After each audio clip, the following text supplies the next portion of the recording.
Good evening. My name is Rephael Houston. I'm a MAPP alumni, and we are doing these strategies for thriving. So hopefully you'll check out some of the other ones there on YouTube. Lots of my classmates have done very excellent presentations on various subjects. So whatever you're interested in, I'm sure there's a YouTube video that you can check out. But tonight we're going to discuss grief and gratitude. So looking at how do we honor the small goodnesses that are no longer part of our life, like the things that we can't maintain anymore because of the present circumstances, and also enhance the small joys that we find ourselves in every day. So looking at ways that we can just talk about those things.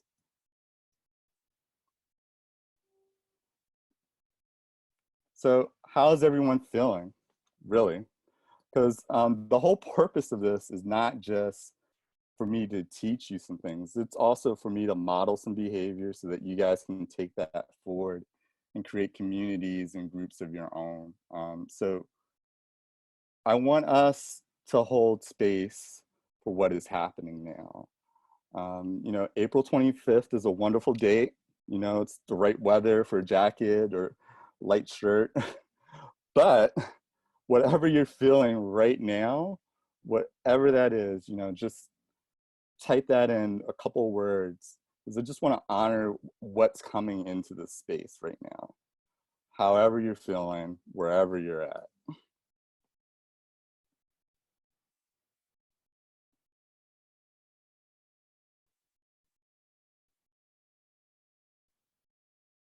Okay.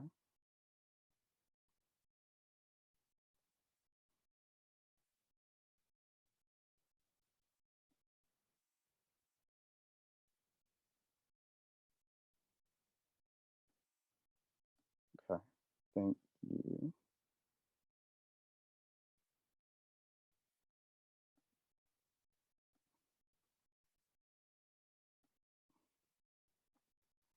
Yeah. Yeah, a lot of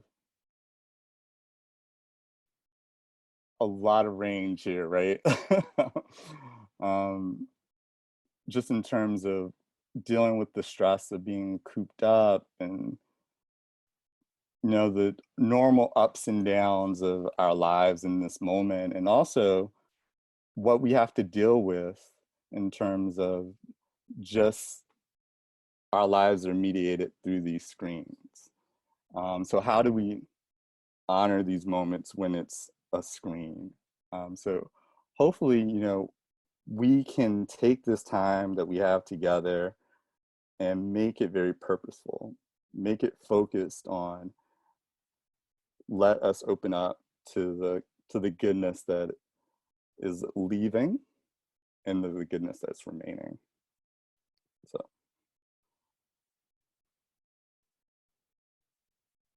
So let me,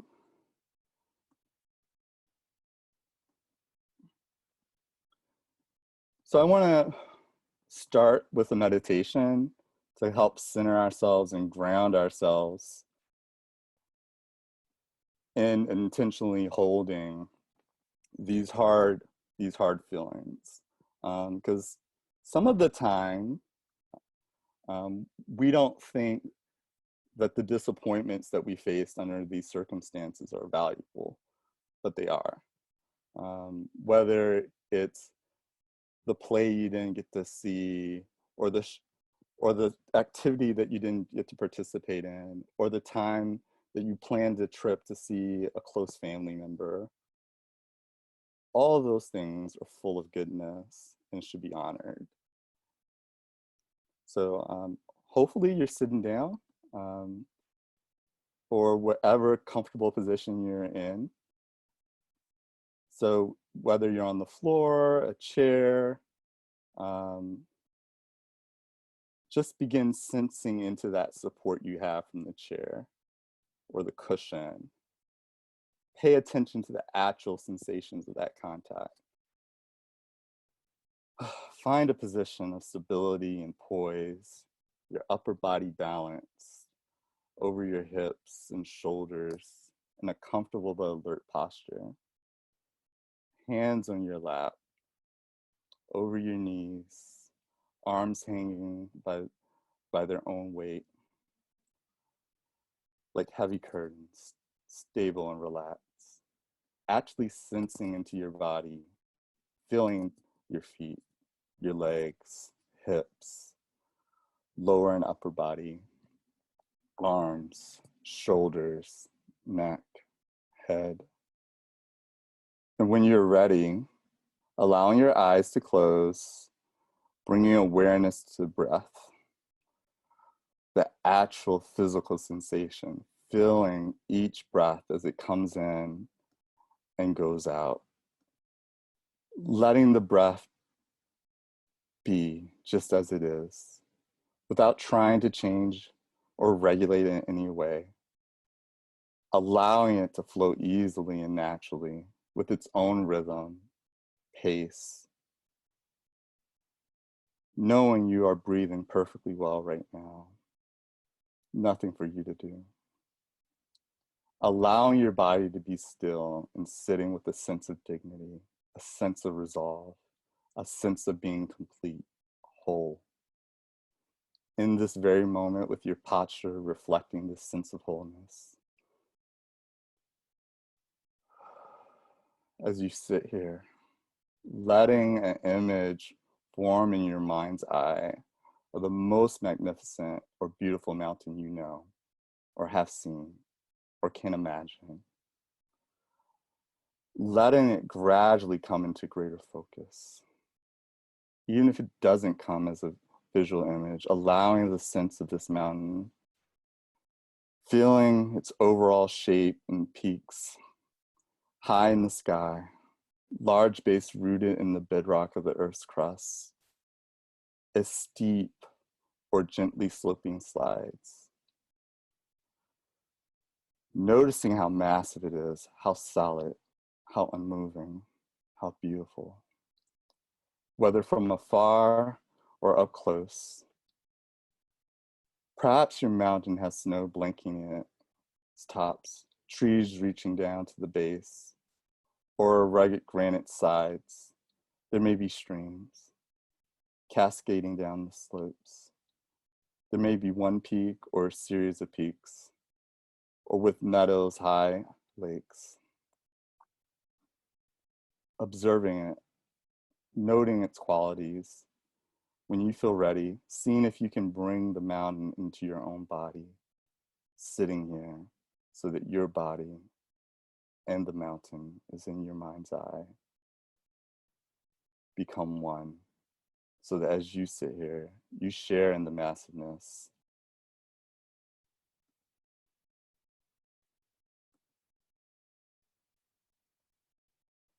And the stillness. And the majesty. You become the mountain. Grounded in the sitting posture, your head becomes a lofty peak, supported by the rest of your body, affording a panoramic view. Your shoulders and arms, the sides of the mountain, your buttocks and legs, the solid base, rooted into your cushion or your chair, experiencing your body in a sense of uplift from deep within your pelvis and spine. With each breath, as you continue,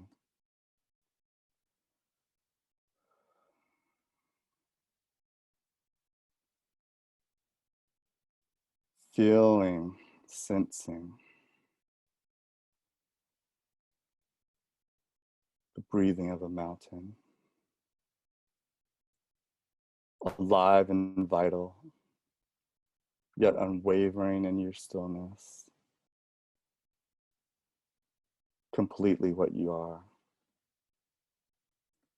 beyond words and thought, a centered, grounded, unmoving presence.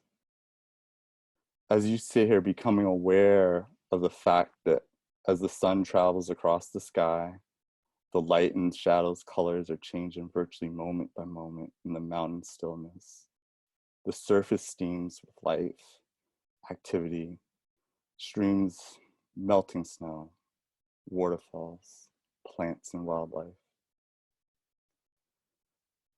As the mountain sits, seeing and feeling, night follows day, day follows night. The bright warming sun followed by the cool night studded with stars, gradual dawning of a new day. Through it all, the mountain just sits, experiencing each change and each moment constantly changing, yet always just being itself. It remains still and the seasons flow into another as the weather changes moment by moment and day by day. Calmness abiding all change. In summer, there's no snow on the mountain except perhaps the very peaks or the crags shielded from the direct light. In the fall, the mountain may wear a coat of brilliant fires. In the winter, a blanket of snow and ice. In any season, it may find itself at times enshrouded in clouds or fog, or pelted by freezing rain. People may come to see the mountain and comment on how beautiful it is, or how it is not a good day to see the mountain, that it's too cloudy, or rainy, or foggy, or dark. None of this matters to the mountain, which remains at all times its essential self. Clouds may come, clouds may go. Tourists may like it or not. The mountain's magnificent, and beauty are not changed one bit by whether people see it or not. Seen or unseen, in the sun, the clouds, the broiling or frigid day of night, it just sits being itself. At times visited by violent storms, buffeted by snow or rain, winds of unthinkable magnitude. Through it all, the mountain sits. Spring comes, trees leaves out, flowers bloom in the high meadows, slopes, birds sing, and trees once again.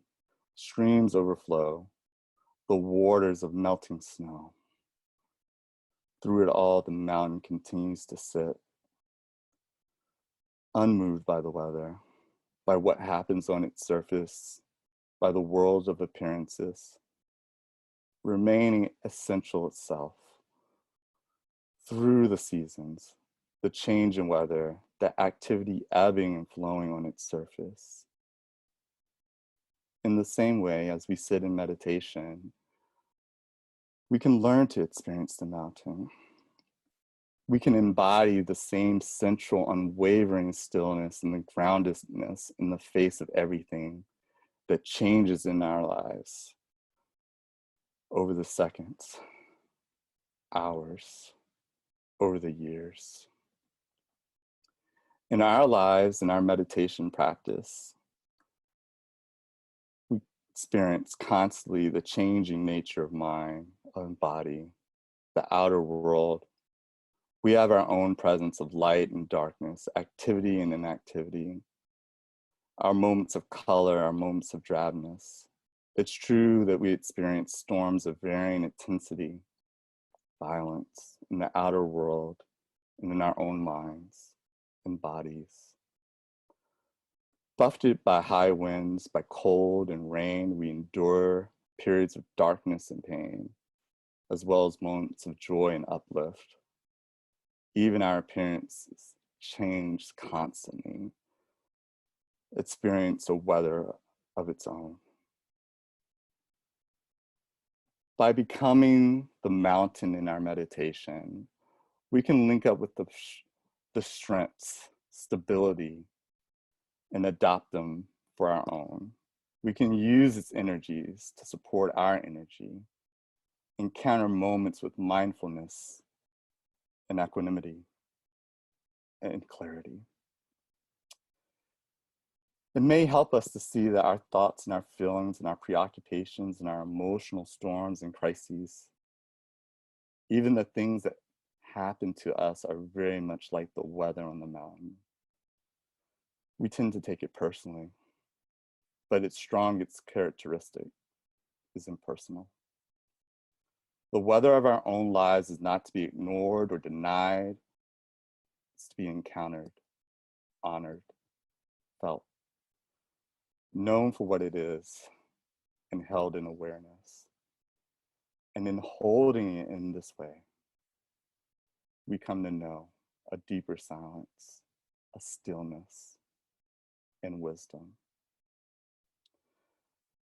Mountains have this to teach us, and much more if we can let in. So if you can find that this resonates with you in some way, the strength and stability of a mountain in your sitting, it may be helpful for you to use it from time to time in your meditation practice to remind you of what it means to sit mindfully with resolve, with wakefulness, and true stillness. So in the time that remains, continue sitting and sustain the mountain meditation on your own in silence, moment by moment, until I call you back.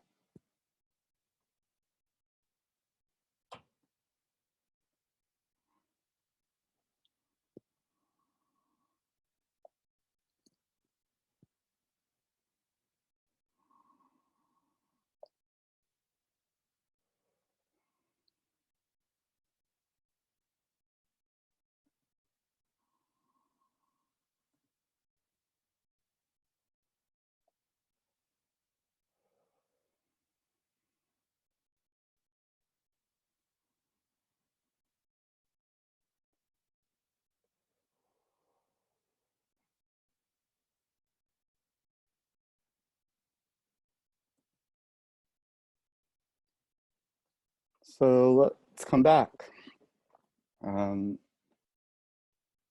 So this meditation is to help people deal with difficult thoughts or situations. Hopefully, this has been a good moment for you. It's an experience of what it is to feel that solidness, stability. Because that's what we need in order to counter a lot of these feelings that we're having, the ones that we don't want to own up to. So let us start with one lament. Let's see. Anna, can you hear me? Yes, I can. Can you hear me? Yes. Okay. So do you have one lament, like one small thing that you wish that you could have, but you can't have right now because of the circumstances? Yes, I think it just came more clearly to me. I've been feeling kind of cooped up today and just feeling homesick even though I'm at home, but craving being in the presence of my family and loved ones. And Hmm. Hmm. So that's something that you're feeling of loss is the loss of the companionship of your family. mhm. Okay. So why is that important to you? I think we're all quite dispersed geographically, so we had planned to be together for Easter and to meet my new baby nephew, and just have this quality time together that we had all been looking forward to for many months. Ah, And it's just starting to kind of hit me that I don't know when I'll get to see them, and when or if or when, or there's a lot of uncertainty, I guess, with when we'll be able to travel again and be together. so this was a planned trip. Do you normally get together for Easter? No, it was special because of our new nephew. Ah, Yeah. Yeah, so that is a very special moment, introducing a new life to the family and Mhm. having everyone around to welcome them. It's such a beautiful thing where we can come together, and especially as a family, to Mhm. celebrate new life and to celebrate each other's lives, and especially when you don't get to see each other very often. You know, that is a goodness that was lost for sure. Mhm. And it's so wonderful that you have a family that you want to spend time with, Mhm. that you cherish that with. Um, and it's such a beautiful thing to be able to know exactly what it is that was so good that you missed, and to honor that. Yeah, thank you. So you have any more thoughts about like that moment, that how would that have been for you to experience your new nephew and your family together? I think it would have been really beautiful. Um, we've never been all together. We're going to Miami where my oldest brother lives, and we've never all been there as a family together. We've all been there kind of independently. So my nieces were going to see the ocean for the first time. There's just a Uh, lot of excitement for us all to have that journey together and moments that we would cherish, I know. yeah. So there was a lot of other small goodnesses in there in terms of like children seeing the ocean and Yeah. experiencing a new city and all the excitement that comes from that. Mm-hmm. It's just, nothing compares to that. Yeah. Well, thank you for sharing that, Anna. Yeah. Thank you, Raphael. So, I want to read a poem. Um, it's called Kindness by Naomi Shihab. Um, I'll stop sharing my screen to read it.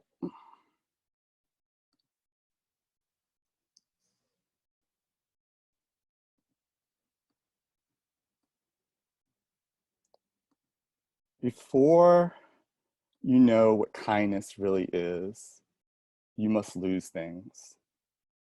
Feel the future dissolve in a moment, like a salt in a winking broth.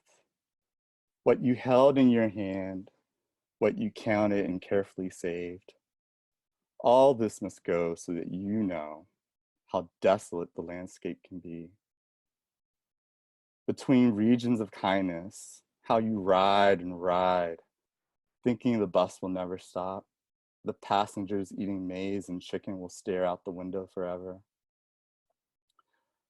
Before you learn the tender gravity of kindness, you must travel where the Indian in the white poncho lies dead by the side of the road. You must see how this could be you, how he too was someone who journeyed through the night with plans and the simple breath that kept him alive. Before you know kindness as the deepest thing inside, you must know sorrow as the other deepest thing. You must wake up with sorrow.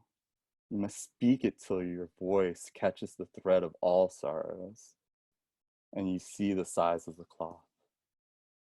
Then it's only kindness that makes sense anymore. Only kindness that ties your shoes and sends you out into the day to gaze at bread. Only kindness that raises its head from the crowd of the world to say, "It is I you have been looking for," and then goes with you everywhere, like a shadow or a friend.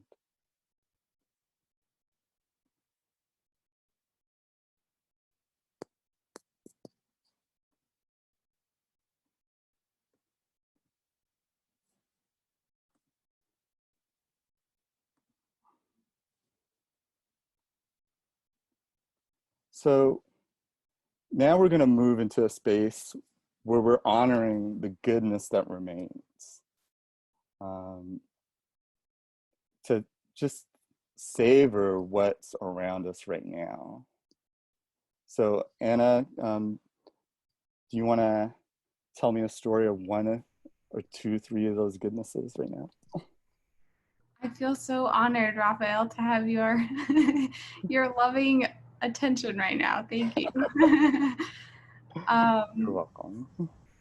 three things, three blessings are what I'm grateful for. I think one thing I'm very grateful for with this time is the open space it's given me to be very much connected with myself and um, explore creatively what I better understand what I hope to do in the world, and then have the space to do some of it. So I'm really grateful for that gift.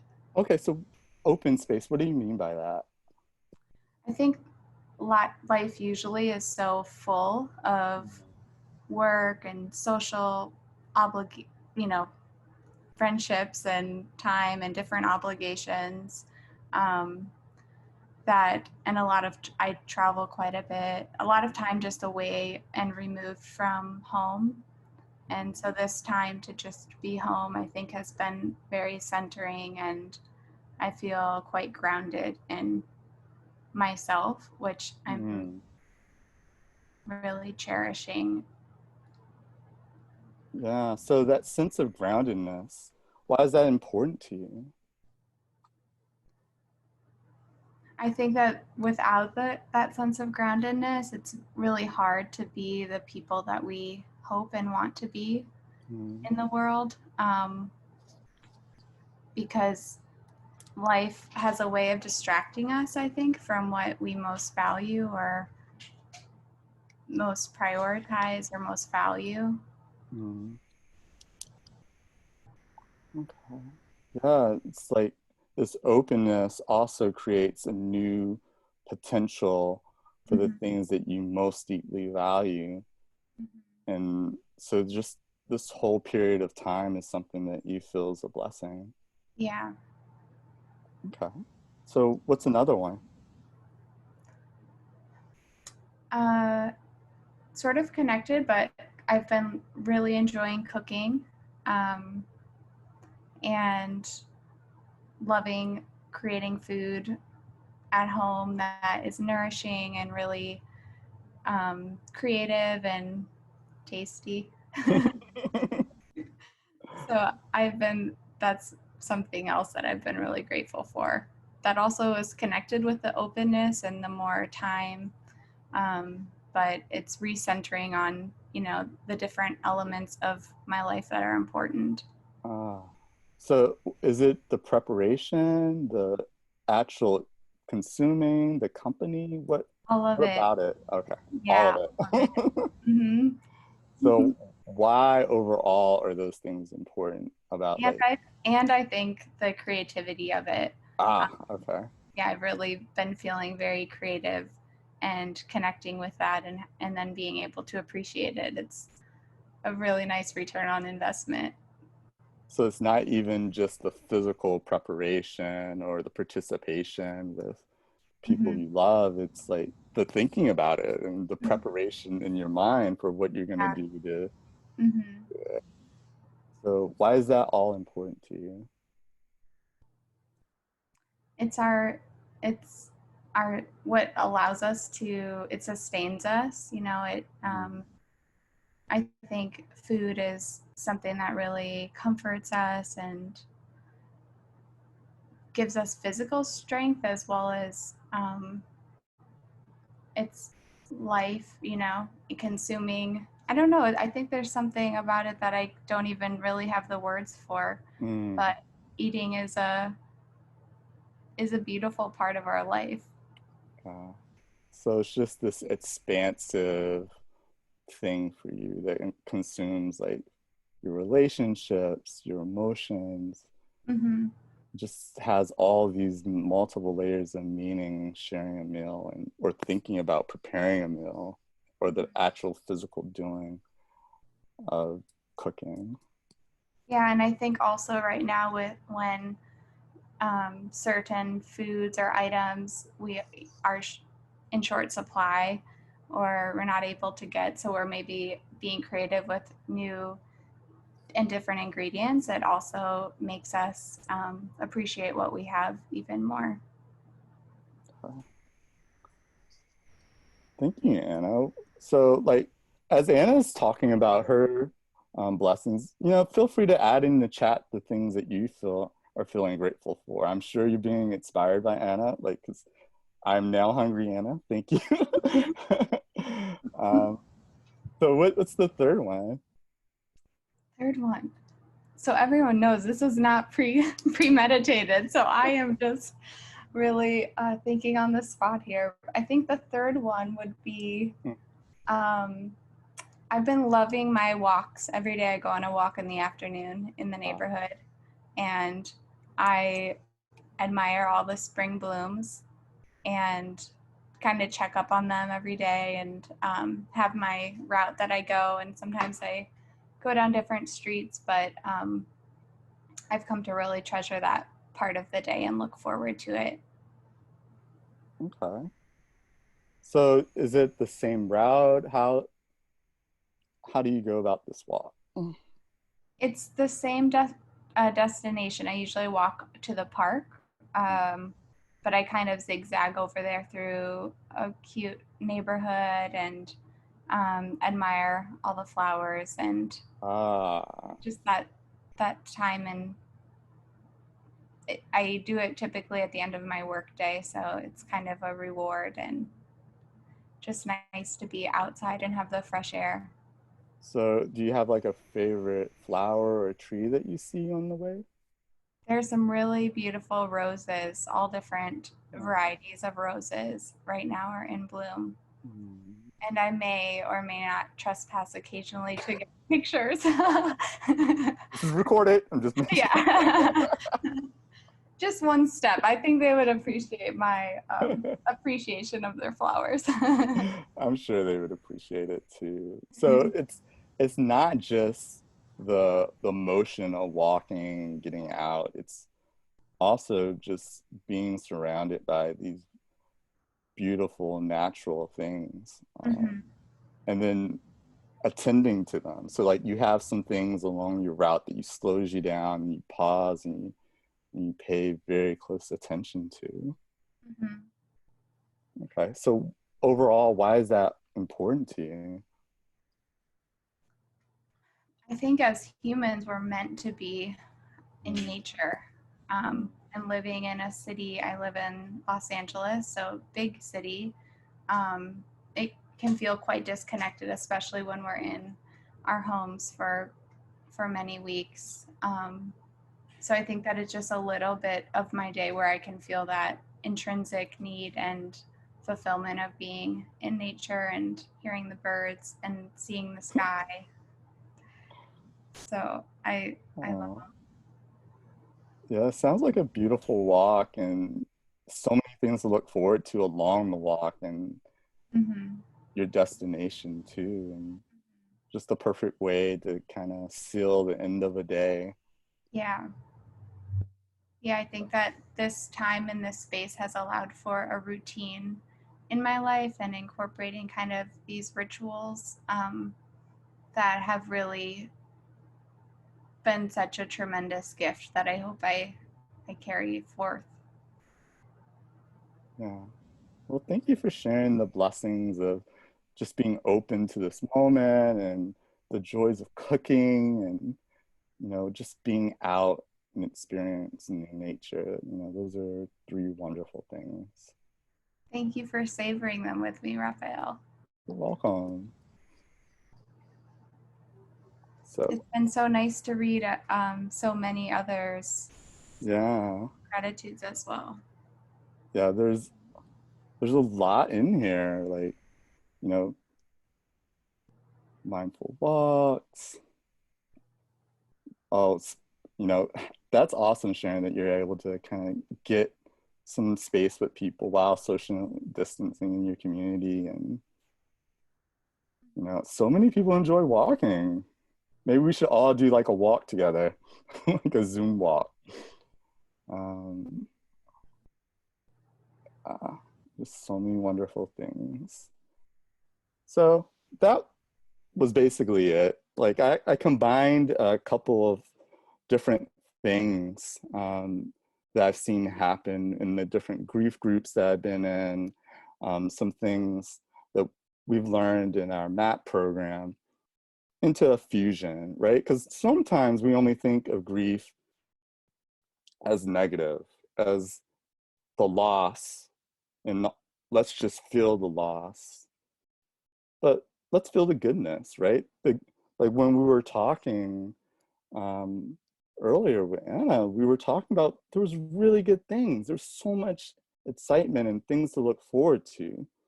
We can honor that goodness still, and the goodness that remains, right? Like the goodness of being able to go out for a walk, of preparing a meal for people that you love, of taking this time and moment for self-reflection and renewal, because there's this new openness. So the first part of the science is the three blessings, which a lot of people are familiar with because Martin Seligman developed that in the mid 2000s. And it's shown to have this very impactful way on our bodies and our minds. But most of the time people just think of it as something that you write down. But this is something that you can just talk about. And we just use two basic questions, right? And we reflected back on those. It's very simple to start this. And I ordered it in such a way, right? Like, because our minds are so black and white.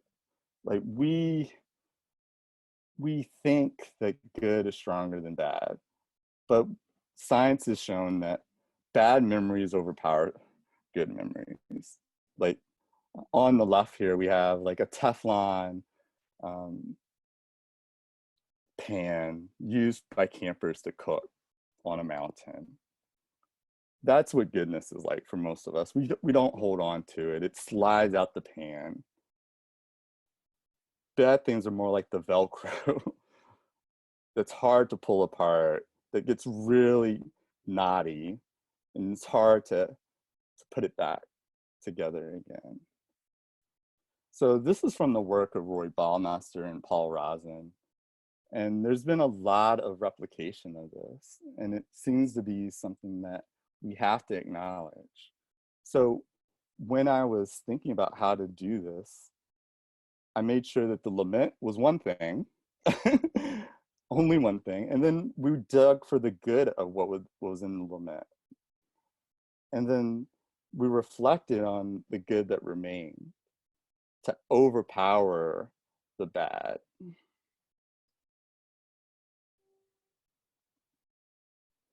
And use capitalization, right? The biggest thing that we as human beings care about is, are you going to be there for me when something is going well, when it's my moment, right? So we can do things in a way that is passive destructive, you know, not really supporting the person who's talking to. Like, you know, a couple of times, you know, Anna was talking and she was a little bit halting, and I encouraged her. I let her know it was okay, that this lament is fine to talk about, that this thing that you're grateful for is small, but it's beautiful. So by authentically and enthusiastically being supportive of the person you're talking to, you can build a better relationship with them and um, have a lot of good impacts on yourself too.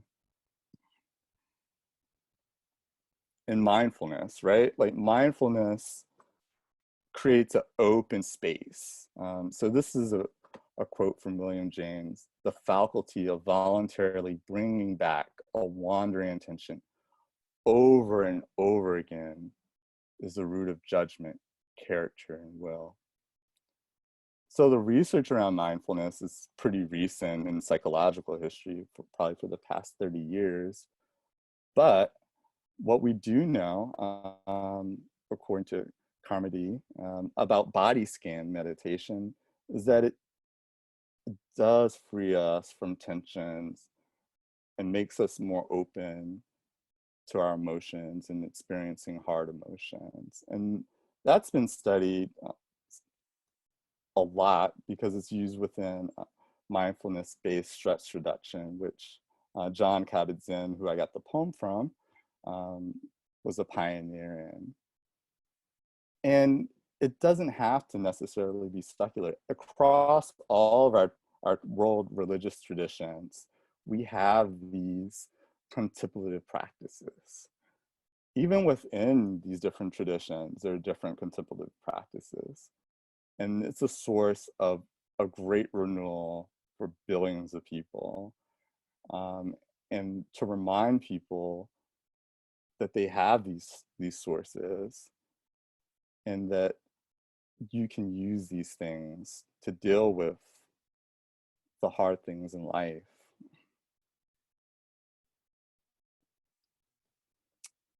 And I also designed it, right? Like based upon the peak in rule. So Daniel Kahneman and Barbara Fredrickson discovered this in the early 90s. Basically seeing how much pain can someone take and what's the duration of that time. And they found that people can endure pain longer if it ends on a good note. So what was the peak for you during that demo that I did with Anna? What was the thing that really inspired you? And then how did it end for you? Like with the 3 blessings. Just, throw some things in the chat.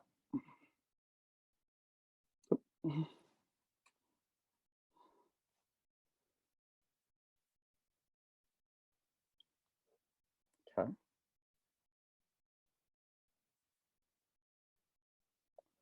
So besides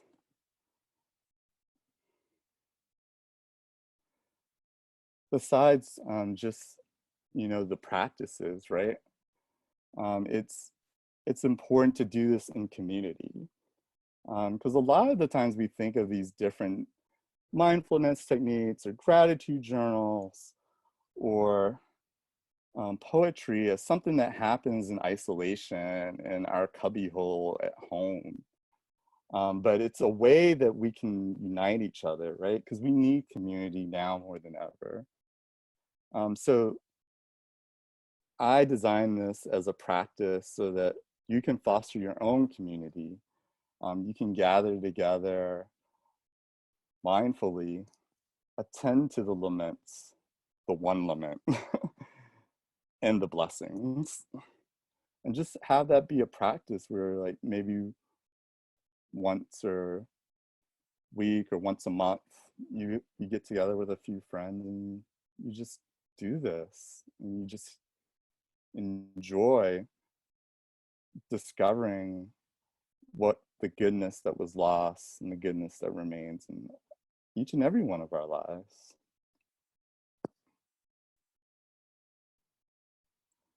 Yeah, so it's interesting to see, a lot of people really like the poem and, Anna's talk about food and, yeah, it was really vivid, Anna. Thank you for that. I really appreciate your descriptions.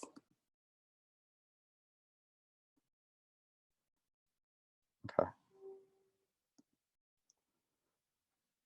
Okay, so I just want us to close out with one last poem. It's called The Uses of Sorrow by Mary Oliver. Someone I loved once gave me a box full of darkness. It took me years to understand that this, too, was a gift. Hopefully, over this past hour or so, you have been able to see the gift of our laments and find the gratitude in the small things that surround us still. And hopefully I've inspired you also to kind of practice these things in community wherever you're at, or even virtually. My hope is that you take that box full of darkness and you turn it into a gift. So looking forward to hearing about your communities. Feel free to email me about how that goes. I really want to see how this works out in the world. I'm just so thankful for this time that we had together, and just love you all so much. Have a good night.